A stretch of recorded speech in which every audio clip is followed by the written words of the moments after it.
The traditional building style of Thailand was lightweight housing, using bamboo, using other grasses, thatch for roofing, bamboo for structure.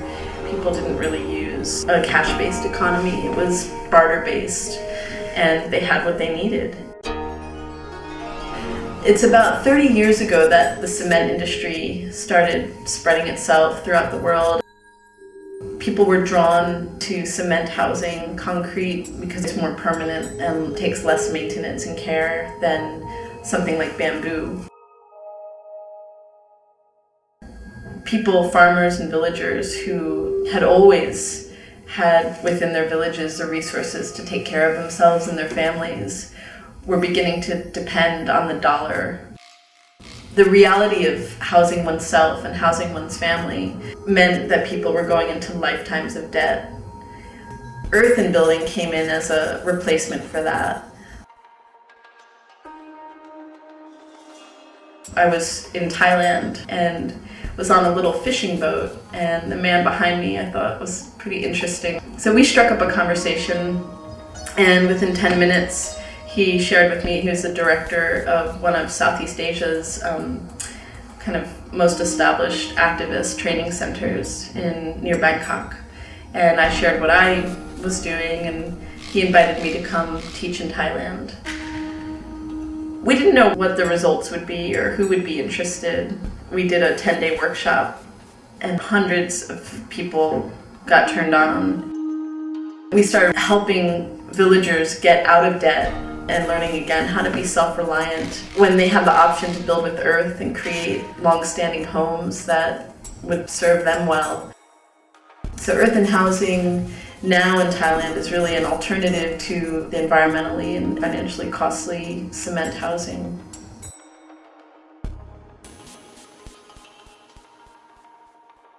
We were looking for who here could help carry this work forward so that we can remove ourselves from this process or become more of just support for work that continues on, that Thai people themselves take it and run with it. We worked with networks that were teaching farmers how to get out of debt, become self-reliant, and they have now built natural building into their self-reliance curriculum. I think they're up to about 18 centers throughout different regions of Thailand. At each center, they teach something like 600 people per month. So 600 times 18 per month times 12 months. So they're teaching tens of thousands of people a year in Thailand. And part of that curriculum is natural building. Yeah, and the story in Thailand is fantastic. It's really an incredible success story of natural building and a larger natural building movement and the way it can help transform on a deep social level. It's wonderful to be involved with this work and do a program or a project and watch the exponential potential of what can happen.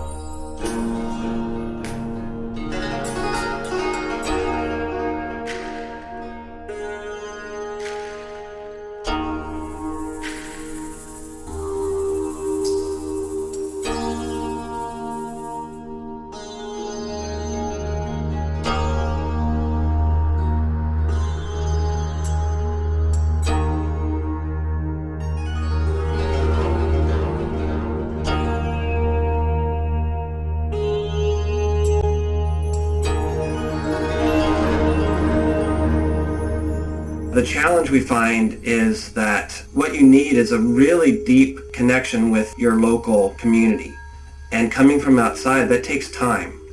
If you're going in as a bunch of people who are wanting to help or do good or something, it just becomes just a continuation of that same paradigm.